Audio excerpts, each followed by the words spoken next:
I left a letter for my cheating wife in her favorite book and filed for divorce. When she finally read it, months later, she showed up at my house sobbing. Sup Reddit. Grab some snacks. This one's intense.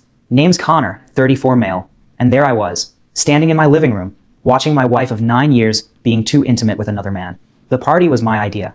I'm an architect. I design houses for a living. Somehow I also designed a situation where my wife gets handsy with a venture capitalist in front of 23 people. The house was in the hill country outside Austin. Custom build, 3 years of work, poured into every beam and window placement. Cantilevered limestone and reclaimed cedar, floor-to-ceiling glass that framed the hills like nothing you'd find at HomeGoods. The foundation alone took 8 months because the previous soil survey was garbage and I had to bring in a geotechnical engineer who charged $400 an hour to confirm what I already suspected. The house won 2 regional design awards, got featured in a magazine that Meredith loved mentioning at parties but never actually read. She'd wave her hand at the windows and tell guests how her husband designed every inch of this place, like she understood what any of it meant. Meredith handled the guest list. Crisis communications was her job. She spent her days spinning disasters into opportunities for executives who couldn't keep their stories straight, CEOs with harassment complaints, politicians with financial irregularities, startups with products that didn't actually work. She'd reframe the whole story until nobody remembered what the original problem was. She was paid well for it too. Better than me most years. Not that I minded. I married her when we were both broke. The money was never the issue. She was genuinely excellent at it. Turns out she was even better at managing her own situation. His name was Dominic Vance. Venture capital guy out of San Francisco who'd been circling Austin money for about a year. The kind of guy who walks into a room and immediately starts sizing up everyone's net worth. He had this energy that sucked the oxygen out of conversations. Everything was a deal. Everyone was either a future investment or a waste of his time. He shook hands like he was trying to establish dominance, holding on a beat too long while staring you down like he dared you to look away first. Meredith had been working with him for about 8 months. His fund was acquiring a medical device company with messy optics, and she was supposed to make him look like a savior instead of a vulture. Late nights at the office, weekend strategy sessions, business calls at midnight that she took in the other room with the door closed and her voice pitched lower than usual. I'd noticed the patterns. I'm not stupid. Despite what you might think given that I threw a party where my wife fondled another man in my own living room. But I was raised to trust people until they gave you concrete evidence otherwise. My old man was married to my mother for 41 years, never once accused her of anything without proof. He said suspicion without evidence was just weakness, pretending to be intuition. So I watched. I gathered data. I waited for something concrete. That night, I got it. Dominic was holding court near the fireplace. Maybe 8 people around him, including Meredith. He was telling some story about a startup he'd flipped in Phoenix, fired half the employees, rebranded the product, sold it to a bigger fish for triple what he'd paid. I was by the window 15 feet away, sparkling water in hand, watching the room the way I always did at these things. Old habit. Meredith laughed at something Dominic said. Not her normal laugh. The theatrical one where she threw her head back. I used to think that laugh was charming, back when she used it for my jokes. She stumbled slightly on her heels. Not enough to fall. Just enough to need steadying. The kind of stumble that might be accidental, or might be staged so subtly even she didn't realize she was doing it. Dominic's hand shot out. He placed his palm flat against the small of her back. His fingers spread across the fabric of her dress, and his thumb moved in a small circle against her spine, rubbing, familiar, like he owned her. It lasted maybe 2 seconds. She leaned into it, just for a second. Her body angled toward him like a compass, finding north. Then she straightened up, stepped back, and glanced at Dominic with this soft look I hadn't seen directed at me since our honeymoon 9 years ago. Then she looked at me, her face reset to hostess mode so fast it was almost impressive. Smile locked.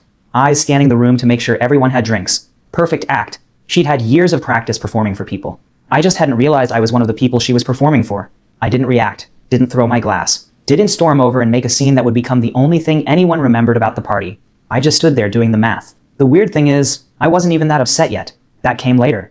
In the moment, I was just cold. I could have made a scene. Demanded answers she'd never give honestly. But Meredith was a professional crisis manager. This was literally what she did for a living. If I accused her without documentation, she'd gaslight me into next week, call me paranoid, point out that Dominic was just being friendly, that I was stressed from work, that I was seeing problems where none existed. She'd make me apologize for embarrassing her. She'd spin the whole thing until I was the bad guy. So I finished my sparkling water, smiled at a colleague who walked past, played the perfect host for the rest of the night, even told Dominic it was good to see him when he left. That night, after everyone was gone and Meredith was asleep, I went to my study and wrote a letter. The letter wasn't emotional. No accusations, no begging, no plea for explanation. Just facts. I typed it on my laptop at 2 in the morning while Meredith slept the guilt-free sleep of someone who genuinely believed she was getting away with everything. The document was titled Notice of Separation and Preservation of Evidence. Dated. Timestamped. It stated that as of that date, I considered our marriage irretrievably broken due to circumstances I had directly observed. It established boundaries. No joint financial decisions without written agreement. No deletion of electronic communications. No entry to the home office without my presence. All future communication regarding the marriage to occur through legal counsel. Cold. The kind of letter you'd write to a contractor who violated their agreement, not to a spouse of 9 years. I printed 2 copies. Signed both with the date written out longhand. Emailed a PDF to myself with a timestamp. Then forwarded it to a folder I labeled legal that I'd share with an attorney later. Then I did something petty. Or strategic, depending on how you look at it. Meredith had a copy of The Great Gatsby on her home office bookshelf. She'd bought it 2 years ago, claiming she wanted to revisit the classics. She loved telling people at dinner parties how much the symbolism of the green light resonated with her, how Fitzgerald captured the hollow pursuit of status so perfectly. She'd never opened the book. The bookmark was still on page 3, exactly where it had been since the day she brought it home. I slid the letter between the pages of chapter 7, the climax of the novel, where everything falls apart in the heat of summer. If she ever actually read the book she claimed to love, she'd find it. If she was the woman she pretended to be at dinner parties, the intellectual who resonated with literary symbolism, the warning would show up within days. I knew better. The next 3 weeks were an exercise in controlled observation. I stopped being the perfect husband. Not in any way Meredith would notice immediately. I just stopped going out of my way. Stopped leaving lights on when she worked late. Stopped asking about her day when she got home at midnight with her phone buzzing. Stopped pretending I believed the excuses about traffic on Mopac, or difficult clients, or meetings that ran 4 hours longer than scheduled. Instead, I watched. The patterns were obvious once I stopped looking away from them. Tuesday nights she had standing strategy sessions that ran until 10. Except I checked her firm's shared calendar when she left her laptop open. And there were no standing meetings on Tuesdays. Thursday afternoon she had client lunches that lasted until 5. But when I casually mentioned one of those clients at a networking event, he looked confused and said he hadn't seen Meredith in 4 months. Weekend mornings she went to the gym. But her gym bag never had wet towels when she came back. Her hair was always freshly done, not post-workout messy. She smelled like hotel soap and someone else's cologne. I started keeping a log. Dates, times, stated excuse versus actual car location via the Find My app we set up 2 years ago after her Lexus got stolen from a parking garage. Nothing invasive, nothing illegal. Just observations any spouse would notice if they stopped being willfully blind. Week 2, I called a divorce attorney. His name was Ray. Mid-50s, former prosecutor. The kind of guy who looked like he'd seen every possible way a marriage could blow up and stopped being surprised by any of it. His office was downtown, 9th floor of a building that used to be a bank. Ray came out exactly 2 minutes after my scheduled time. He didn't offer sympathy when I explained the situation. He offered strategy. I liked him immediately. Texas is a community property state, he said, not looking up from his legal pad. Fault grounds exist, but judges don't love them. We file on insupportability, which just means the marriage is broken. What matters is the property division and protecting your separate property contribution. Following me so far? I told him I was following. Good. He looked up and put down his pen. Here's the only rule that matters. No emotional conversations with her. None. 0. Everything goes through paper. You want to say something, you write it down. You send it to me first. You feel the urge to confront her, to demand answers, to have some big blowout fight. You call me instead, and I'll talk you out of it. Paper creates evidence. Conversations create he said, she said. Got it? I told him I got it. That rule became my operating system for the next 6 months. Every time I wanted to confront Meredith, every time I wanted to demand an explanation or ask her why, I reminded myself, everything through paper. I told him about the letter I'd written, the timestamp. Ray actually smiled. First time since I'd walked in. That's smart. If she ever claimed she didn't know things were bad, we have a dated document proving otherwise. Keep that email thread. Don't tell her about the physical copy. Let her claim she was blindsided. We'll introduce the letter during discovery. I told him about the house. Custom build, my design, 3 years of construction. Titled in both our names because that's what married couples do. But I put significant separate property into the down payment. Inheritance from my grandmother that I'd kept in a segregated account specifically because my father had drilled into me never to commingle inherited money. You have documentation on that inheritance? Bank records showing it stayed separate until the purchase. Every statement, every transfer receipt. Kept it all in a fireproof safe since the day I opened the account. He nodded approvingly. Most people don't keep records like that. They mix inherited money with joint accounts and can't trace anything when it matters. You're already ahead of 90% of the people who walk through my door. I walked out of that building feeling something I hadn't felt in 3 weeks. Control. Over myself. The financial picture came together faster than I expected, and it was uglier than I'd hoped. Ray had me pull 12 months of statements. Credit cards, bank accounts, anything with both our names on it. I spread everything across my drafting table like I was planning a crime scene investigation. Color-coded by category, cross-referenced by date, every weird charge highlighted in yellow, and there was a lot of yellow. By the time I finished, my drafting table looked like something from a detective show. The patterns weren't just bad. They were insulting. Dinner charges at restaurants I'd never heard of. A steakhouse in the Domain. 6 separate visits over 4 months. Average bill around $220. A French place on South Congress showed up 8 times. I looked up the menu online. Escargot, duck confit, $70 bottles of sparkling water. The kind of place you take someone you're trying to impress. Not somewhere you go for a casual work dinner. Meredith had told me she didn't like French food. Said it was pretentious. I guess pretentious tastes better when you're eating it with your affair partner. Hotel charges in downtown Austin on nights. Meredith said she was working late at the office. That didn't make sense because her office was 20 minutes from our house, and we had 4 bedrooms. Why would someone need a hotel room 20 minutes from home? The question answers itself if you're not being willfully stupid about it. A jewelry purchase for $900 at a boutique in the Arboretum. I'd never seen her wear anything new. Not a necklace, not earrings, not a bracelet. Just a $900 charge for something that had apparently disappeared into thin air. Either she'd bought something for Dominic, or she'd bought something for herself that she only wore around him. Neither option was great. There was also a spa day at some place in the Domain. $240 for what the receipt called a couple's massage package. I was at work that day. I know because I checked my calendar. I built a timeline starting with the first weird charge 8 months ago and worked forward week by week. By the end, I had a spreadsheet with 39 separate charges that couldn't be explained by legitimate business or normal personal spending. 39. That's more than 1 per week for 8 months. She wasn't even being careful about it. Then, week 4, I found something worse. I got a credit monitoring alert. Someone had requested a credit report using my social security number. Standard stuff when you're applying for loans. Except I hadn't applied for any loans. I dug deeper. Found paperwork Meredith had hidden in her desk drawer, underneath some old magazines she never read, an application for a home equity line of credit, $200,000 against the house. My signature on the application, except I'd never signed it. I'd never seen the application. I'd never agreed to leverage $200,000 against the home I designed and built. She'd forged my name, applied for a HELOC without telling me. The application was still pending, hadn't been approved yet, but she'd tried. She'd actually tried to take out $200,000 against our house by forging my signature.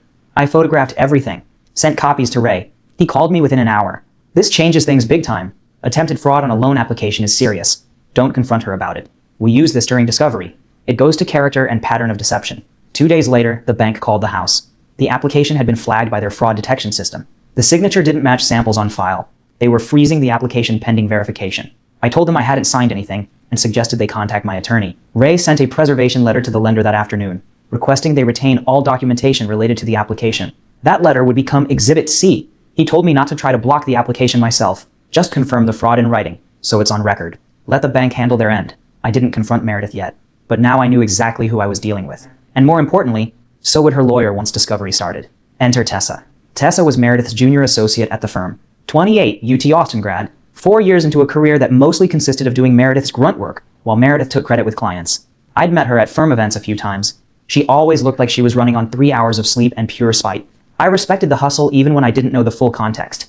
The full context, as I eventually learned, was that Meredith had been using her for 2 years. Client presentations that Tessa stayed up until 3 a.m. preparing, delivered by Meredith with Tessa's name nowhere in sight. Strategy memos that Tessa drafted, edited by Meredith with tracked changes that mostly just moved paragraphs around, then submitted to clients as Meredith's original work. Tessa was being set up for exactly one purpose: to take the blame if anything ever went wrong. Meredith had plausible deniability built into everything she did. If expense reports got audited, it was Tessa who processed them. If client communications had errors, it was Tessa who drafted the first version. Meredith was brilliant at passing off responsibility, while taking all the credit. I didn't approach Tessa directly. That would have been stupid and potentially problematic. Instead, I started grabbing coffee at the shop near Meredith's office. Not every day, just often enough to become a familiar face. Third week, Tessa noticed me and waved me over to her table. She looked exhausted. Her laptop was open to a spreadsheet that seemed to stretch forever. Columns of numbers representing hours of work nobody would ever thank her for. How are things at the house? Meredith's been stressed about this Vance account. I kept my face neutral. Yeah, she mentioned it's been a lot. Tessa hesitated. Something flickered across her face. Frustration, maybe. It's just, I've been covering her other clients while she focuses on him. And some of the expense coding has been weird. She lowered her voice. Hotel rooms coded as venue rentals, dinners coded as media buys. I had to redo 3 reports last month because the categories didn't match what was actually being charged. I nodded. That sounds frustrating. It really is. She glanced around to make sure nobody from the firm was nearby. There's an email thread I kept. Meredith told me to recode a dinner at Justine's as a media buy for the Collins account. She'd CC'd Mr. Vance on the original dinner invite, then told me to bury the paper trail. Her exact words were, "Just make it disappear, Tessa." I kept that entire email chain. That was the smoking gun. An email thread with Dominic's name on it, connected to expense manipulation, with Meredith explicitly ordering a cover-up. Tessa had saved it because she knew exactly what kind of person she was working for. If anyone ever asks about those expenses later, Tessa said, I want it documented that I flagged the problems. I told her the coding was wrong. She told me to process them anyway and stop asking questions. I thanked her for the conversation. Didn't push further. When the time came to provide a witness statement, Tessa was ready, and that email thread with Dominic Vance's name right there in the CC line became Exhibit B. The paperwork hit Meredith on a Wednesday morning, and I'm not going to pretend I didn't enjoy picking the timing. Ray wanted to serve her at the house. Standard procedure, minimal drama. But I knew Meredith better than Ray did. She cared more about her professional image than anything else in the world, including our marriage, including me. Serving her privately would give her time to spin the story, manage the narrative, control how information got out before anyone knew anything was happening. So we served her at work. Lobby of her office building on Congress Avenue. 9:15 in the morning, right as she was walking in for a client meeting. She was wearing the navy suit she saved for important days, carrying her leather portfolio, phone in hand, like an extension of her arm. She looked like a woman who had everything figured out. The process server walked right up, stated her full legal name, handed her the envelope, confirmed service. Meredith's face went through 6 expressions in 3 seconds. Confusion first, because why would someone be handing her an envelope in her office lobby? Recognition second, when she saw the return address. Anger third, quick and hot. Fear fourth, because suddenly her careful planning was getting blown up. Then the gears turning as she started figuring out how to spin this. And finally that polished professional mask snapping back into place, because God forbid anyone see Meredith having an actual reaction. She took the envelope, thanked the server with a smile that could have frozen coffee, walked to the elevator like nothing had happened. Her hands were shaking. I heard about that detail later from someone who'd been standing nearby. The petition laid everything out. Date of separation per my letter. Request for temporary exclusive use of the residence based on my separate property contribution. Financial restraining orders preventing either party from wasting assets or making major purchases without court approval. Attached as Exhibit A, 39 charges documented with dates, amounts, and locations. Attached as Exhibit B, Tessa's email thread showing Dominic's name in the CC line and Meredith's explicit instruction to make expenses disappear. I didn't accuse her of adultery in the filing. Ray advised against it. Texas courts don't love adultery claims unless you've got rock-solid proof. Better to let the numbers in the email trail tell the story. Meredith called me that night. We need to talk about this like adults before lawyers get involved. I have a lawyer. You should get one too. Connor, this is crazy. Whatever you think is going on, we can work through it. We've been married for 9 years. Temporary orders hearing is in 12 days. Have your attorney call Ray's office to work out scheduling. I hung up. The temporary orders hearing went exactly how Ray predicted. The judge reviewed the financial documentation, noted the pattern of unexplained expenses during what Meredith claimed was a happy marriage, and granted temporary exclusive use of the residence to me. Then Meredith's attorney made a mistake. She tried to argue that Meredith had no idea there were problems in the marriage, that she'd been blindsided by the filing, that I'd never communicated my concerns or given her a chance to address them. Standard defense strategy. Paint the filing spouse as the aggressor who acted without warning. The problem with that strategy is it only works when there's no paper trail. Ray introduced the time-stamped email containing my separation letter, dated the night of the party, 4 months before the filing, establishing clear written notice of marital breakdown, boundaries, and evidence preservation requirements. Your Honor, Mr. Hartley provided written notice of his concerns the same week the issues arose. Mrs. Hartley received this document via email and chose not to respond, not to seek counseling, not to address the concerns in any way. The claim of being blindsided is directly contradicted by documentary evidence. Meredith's attorney looked at her client with the expression of a lawyer who'd just been sandbagged by incomplete information. Meredith's face went pale. She hadn't known about the letter. The email had probably gotten buried in her inbox, unread, because she was too busy managing Dominic's PR and her own double life to pay attention to messages from her husband. And she'd never found the physical copy because she'd never opened the book it was hidden in. The judge wasn't impressed with her side's argument. Meredith had 30 days to get her personal belongings and find somewhere else to live. She moved in with Dominic. The affair was officially out in the open. During the move, she packed up her home office, boxes everywhere, books getting shoved into cardboard without much thought. She was in a hurry, trying to get everything done before the deadline. She grabbed The Great Gatsby off the shelf, the book she'd owned for 2 years. The book she'd told dinner party guests was her favorite. It slipped, hit the edge of a box. The spine cracked and the pages fanned open. The envelope slid out onto the carpet. Her name on the front, my handwriting, block letters, dated. She picked it up, turned it over, saw the date from 4 months ago, the night of the party. She opened it, read the first line, notice of separation and preservation of evidence. She read the whole thing standing there in her half-packed home office, surrounded by boxes and the remains of a life she'd torched. When she finished, she sat down on the floor and stared at the pages. The warning had been there the whole time, right there on her bookshelf for 4 months. All she had to do was open the book she claimed to love. Discovery in a divorce means lawyers go through every financial decision you've made for years. It's not fun. The process took 4 months. 4 months of document requests, deposition scheduling, response deadlines, and lawyers' billing hours to argue about what counted as a legitimate business expense versus what counted as waste. My legal bills climbed past $20,000 and kept climbing, worth every dollar. Meredith's attorney fought the waste claims hard, filed responses arguing that the expenses were legitimate business costs, that the hotel rooms were for confidential client meetings that required secure space away from the office, that the dinners were networking events with potential clients and industry contacts, that the jewelry was a gift to herself she'd earned through her own work. Standard defense tactics. If you can't dispute the pattern, dispute the interpretation. Then Ray introduced the HELOC application, the forged signature. The attempt to leverage $200,000 against the house without my knowledge or consent. The application that was still sitting in a pending status at the bank, because apparently even lenders have fraud detection systems that catch things like signatures that don't match. Meredith's attorney had no response prepared. That's the thing about liars. They can't keep track of all their lies, especially when those lies are documented in applications they tried to hide in desk drawers. Eventually, the secrets come out at the worst possible moment. The HELOC thing changed the entire tone of the proceedings. Suddenly, this wasn't just about waste of community assets. This was about fraud, about deception on a whole different level. Then came Tessa's deposition, and that killed whatever credibility Meredith had left. 4 hours of testimony under oath, in a conference room downtown, with court reporters and attorneys on both sides taking notes. Meredith's own associate, the person she'd been using for 2 years, explaining in calm and detailed language that Meredith had explicitly instructed her to miscategorize personal expenses as client entertainment. The email thread was the centerpiece. Dominic Vance's name right there in the CC line of a dinner invitation, then Meredith's follow-up email telling Tessa to recode the expense and bury the paper trail. The exact words about making things disappear. All of it documented, time-stamped, saved by someone who knew exactly what kind of person she was working for. I wasn't allowed in the deposition room, but Ray told me about it afterward. He said Tessa was calm the entire time. Professional. She answered questions with specific dates, specific emails, specific instances where she'd flagged problems and been told to ignore them. She'd kept her own records for exactly this kind of situation.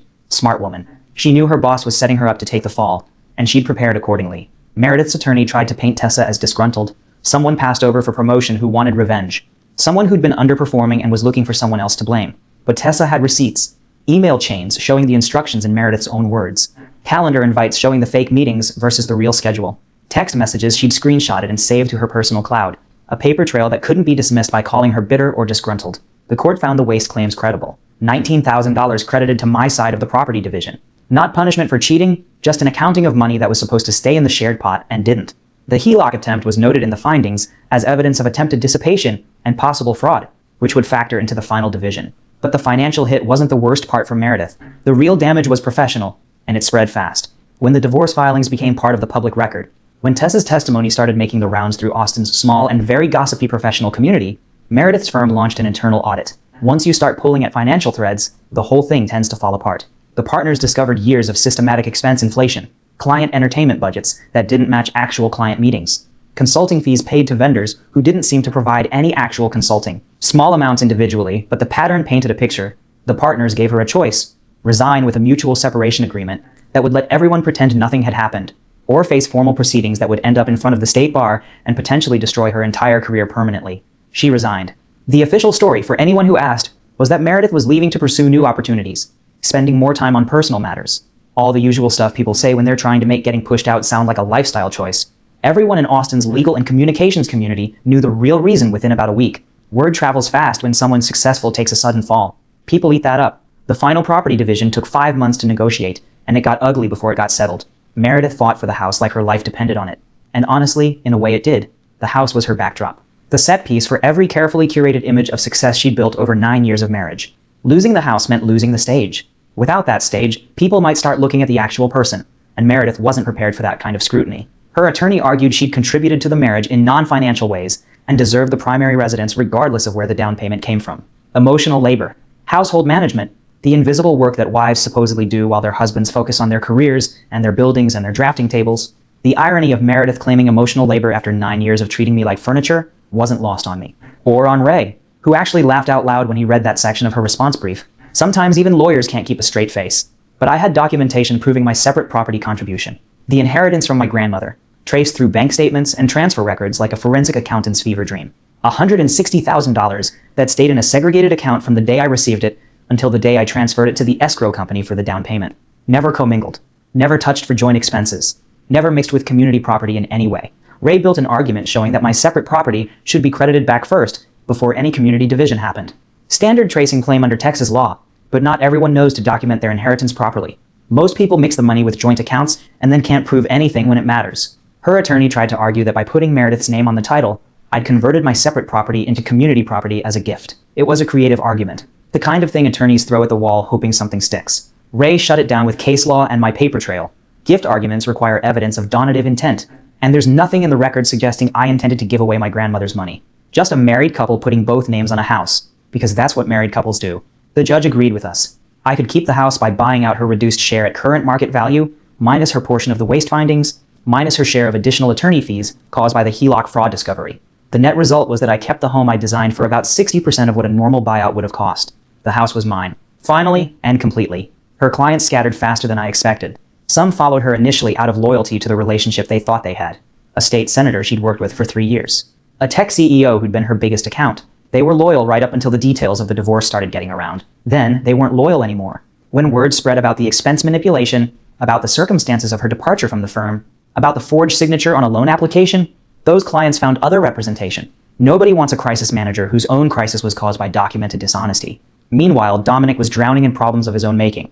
The medical device founders filed a lawsuit claiming he'd misrepresented the acquisition terms. His limited partners demanded an audit of the entire fund. The investment he'd personally guaranteed came due, and he didn't have the cash to cover it. He had to liquidate other holdings at bad prices just to make the payment, which created more problems with more investors. Classic death spiral. His professional network, which had been his main asset, started pretending they'd never heard of him. That's how it works in finance. When you're up, everyone wants to know you. When you're down, nobody returns your calls. The guys who used to fight for seats next to him at conferences were suddenly too busy to take meetings. Their relationship didn't survive the pressure.